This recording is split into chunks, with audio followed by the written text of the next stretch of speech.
नमस्कार दोस्तों आज एजबेस्टन के मैदान पर इंडिया और इंग्लैंड के बीच दूसरे टेस्ट का पहला दिन खेला गया और आज का दिन रोमांच, ड्रामे, थ्रिल, एक्शन से भरपूर देखने को मिला। भारत के बल्लेबाजों की तूफानी बल्लेबाजी देखने को मिली। तो ऐसे में आज हम आपको इस वीडियो में बताएंगे आज के दिन का पूरा रोमांचक हाइलाइट्स। तो ऐसे में आप इस वीडियो को अंत तक जरूर देखिएगा और अगर आप भी टीम इंडिया के फैन हैं तो आप इस वीडियो को एक लाइक जरूर कर लीजिएगा। इस वीडियो का लाइक टारगेट 400 लाइक्स का है दोस्तों। दूसरे टेस्ट मैच का आगाज हुआ इंग्लैंड के ऐतिहासिक एज वेस्टर्न मैदान से और इसी मैदान पर टीम इंडिया और इंग्लैंड की टक्कर ने पहले ही दिन से रोमांच पैदा कर दिया। भारत ने टॉस जीतकर पहले बल्लेबाजी करने का फैसला किया, जो दिखाता है कि कप्तान और टीम मैनेजमेंट पिच की कंडीशन को लेकर आत्मविश्वास में थे। लेकिन सबसे पहले बात करते हैं टीम इंडिया की प्लेइंग 11 की। आज के मुकाबले में 3 बड़े बदलाव देखने को मिले। करुण नायर, शार्दुल ठाकुर और जसप्रीत बुमराह को टीम से बाहर किया गया। बुमराह को इस मुकाबले के लिए आराम दिया गया, जो थोड़ा चौंकाने वाला जरूर था, लेकिन लंबे सीजन को देखते हुए यह एक रणनीतिक निर्णय माना जा सकता है। इनकी जगह टीम में शामिल किए गए ध्रुव जुडैल, नीतीश कुमार रेड्डी और अर्शदीप सिंह। वहीं इंग्लैंड की टीम के लिए सबसे बड़ी खबर थी जोफ्रा आर्चर की वापसी। छोटों से जूझने के बाद एक लंबे समय बाद आर्चर को टेस्ट टीम में खेलते देखना हर क्रिकेट प्रेमी के लिए खुशी की बात थी, जिसके बाद टीम इंडिया के लिए ओपनिंग करने उतरे। भारत की ओर से 2 बेहतरीन बल्लेबाज के एल राहुल और यशस्वी जायसवाल, दोनों बल्लेबाजों पर एक ठोस और स्थिर शुरुआत देने की जिम्मेदारी थी और उन्होंने शुरुआत में वही किया। शुरुआती ओवरों में इंग्लैंड के गेंदबाजों को पिच से अच्छी खासी स्विंग और बाउंस मिल रही थी। आर्चर और क्रिस वॉक्स ने बेहतरीन लाइन लेंथ से भारतीय ओपनर्स को परेशान करने की भरपूर कोशिश की, लेकिन केएल राहुल और यशस्वी जायसवाल ने काफी धैर्य दिखाया। उन्होंने बाहर जाती गेंदों को बखूबी छोड़ा और अंदर आती गेंदों पर सॉलिड डिफेंस किया।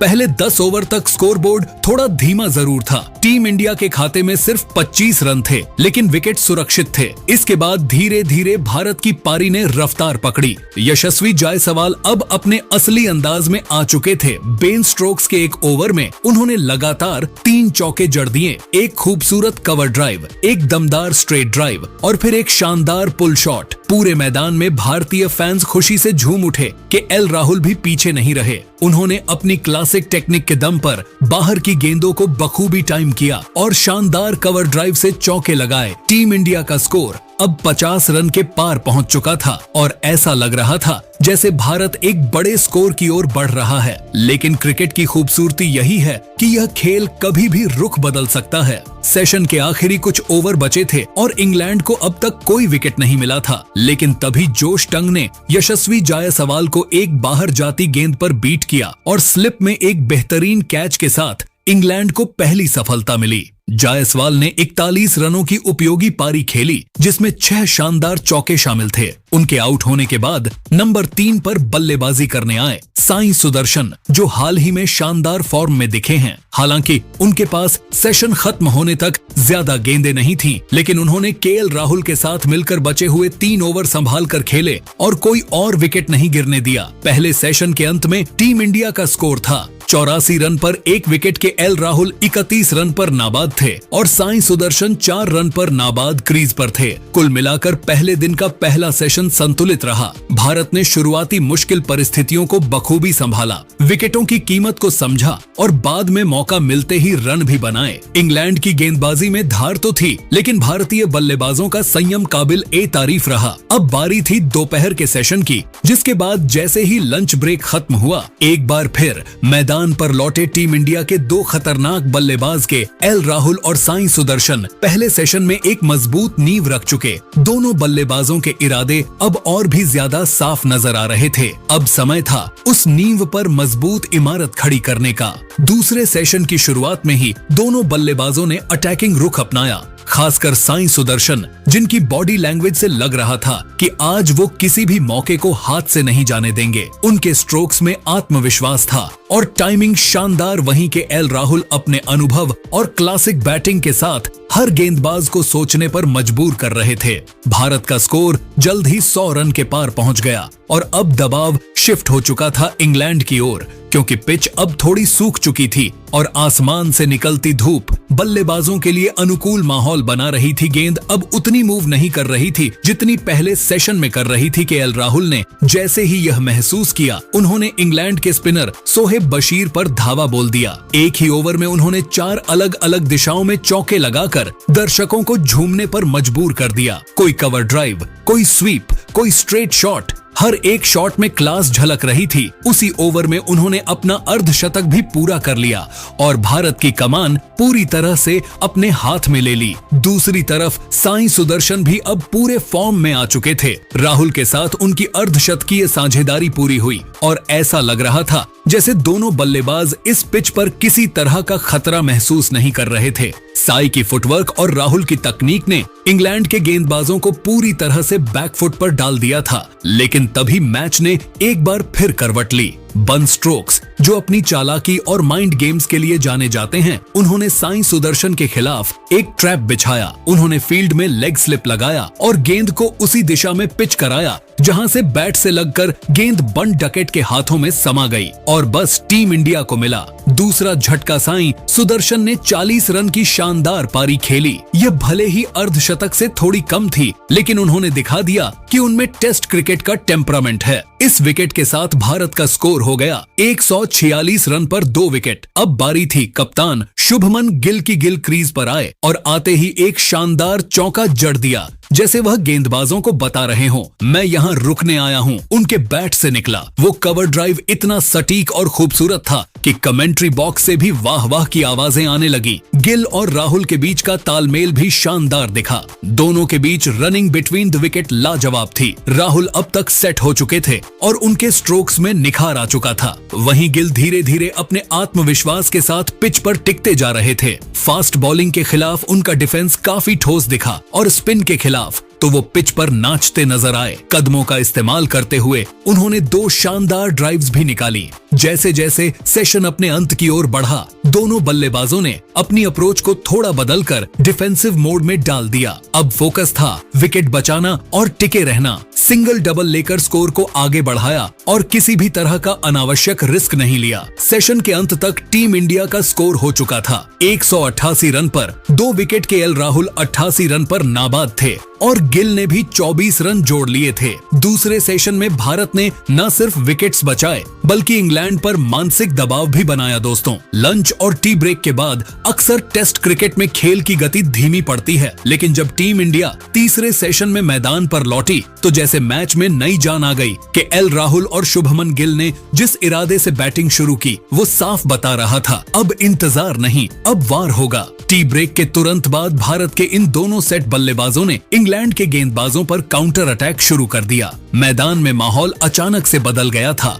दर्शकों की आवाजें तेज हो गई थीं और गेंदबाजों के माथे पर पसीना। दोनों बल्लेबाजों ने मिलकर पहले तो टीम इंडिया का स्कोर 200 रन के पार पहुंचाया और साथ ही अपनी पार्टनरशिप को अर्धशतक में तब्दील कर दिया। अब बारी थी इंग्लैंड के गेंदबाजों को तोड़ने की और शुभमन गिल ने जिम्मेदारी ली। उन्होंने टारगेट बनाया। युवा स्पिनर सोहेब बशीर को हर ओवर में या तो चौका या 2 रन कुछ न कुछ तो निकल ही रहा था। दूसरी तरफ के एल राहुल अपनी क्लासिक अंदाज में टिके हुए थे, सिंगल डबल लेते हुए और जैसे ही डीली गेंद मिलती उसे बाउंड्री में तब्दील कर देते। तीसरे सेशन के पहले 10 ओवर में ही भारत ने लगभग 5 रन प्रति ओवर की दर से रन बटोरे, जो कि टेस्ट मैच के हिसाब से तेज रफ्तार मानी जाती है। जैसे ही रन गति तेज हुई वैसे ही वह पल भी आ गया जिसका हर भारतीय फैन को इंतजार था कि एल राहुल का शतक। राहुल ने बड़ी ही शालीनता से एक शानदार कवर ड्राइव खेला और राहुल ने बल्ला हवा में उठाकर अपनी सेंचुरी पूरी की। स्टेडियम तालियों से गूंज उठा। ड्रेसिंग रूम में खड़े खिलाड़ी भी उन्हें सलाम कर रहे थे। यह राहुल की तरफ से टेस्ट क्रिकेट में एक और बेहतरीन पारी थी। संयम, क्लास और अटैकिंग माइंडसेट का परफेक्ट मिश्रण। लेकिन राहुल के शतक के ठीक अगले ही ओवर में शुभमन गिल ने भी कमाल कर दिया। उन्होंने एक शानदार बैकफुट पंच लगाकर अपना अर्धशतक पूरा किया। दर्शकों की तालियों ने एक बार फिर माहौल में रोमांच भर दिया। अब स्कोर 250 रन के पार जा चुका था और इंग्लैंड के गेंदबाजों के पास कोई जवाब नहीं था। भारत की पकड़ मैच पर मजबूत हो रही थी, लेकिन क्रिकेट में एक पल सब कुछ बदल सकता है। इंग्लैंड को विकेट की दरकार थी और एक बार फिर कप्तान बन स्टोक्स ने टीम को वह सफलता दिलाई। स्टोक्स ने राहुल को फंसाया। एक शॉर्ट बॉल ट्रैप में राहुल बड़े शॉट की कोशिश में गेंद को डीप में मार बैठे, लेकिन बाउंड्री पर खड़े फील्डर ने बेहतरीन कैच पकड़ लिया और इस तरह एक 109 रन की शानदार पारी के बाद राहुल को पवेलियन लौटना पड़ा। इस पारी में उन्होंने 15 चौके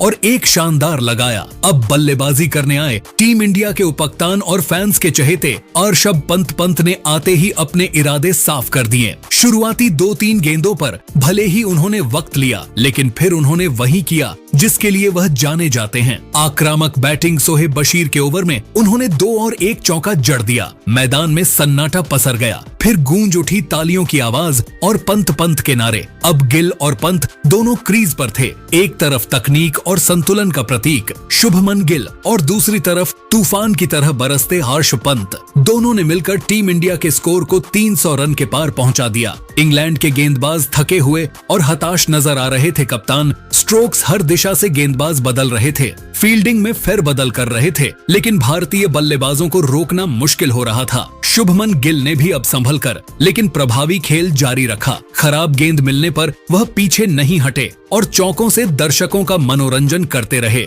वहीं पंत का अंदाज तो जैसे मैदान को झुलसा रहा था। उनकी बैटिंग देखकर एक बार को लगने लगा कि यह टेस्ट मैच नहीं बल्कि T20 मुकाबला हो। दिन का खेल अपने अंतिम पड़ाव पर था, लेकिन पंत ने अपनी आक्रामकता कम नहीं की। उनका बल्ला लगातार रन उगल रहा था। दूसरी ओर गिल का संयम भी देखने लायक था और जब स्टंप्स की घड़ी आई तब टीम इंडिया के स्कोरबोर्ड पर चमक रहे थे 331 रन। 3 विकेट के नुकसान पर एल राहुल के आउट होने के बाद जो मंच तैयार हुआ था उसे पंत और गिल ने बखूबी संभाला। इस वक्त शुभमन गिल 74 रन पर नाबाद हैं, जबकि ऋषभ पंत 42 रन बनाकर क्रीज पर डटे हुए हैं। तो दोस्तों, अब सबसे बड़ा सवाल यह है कि क्या भारत यहां से 500 तक का स्कोर खड़ा कर सकता है? क्या पंत बनाएंगे शतक? क्या गिल अपनी कप्तानी पारी को 3 अंकों में बदलेंगे?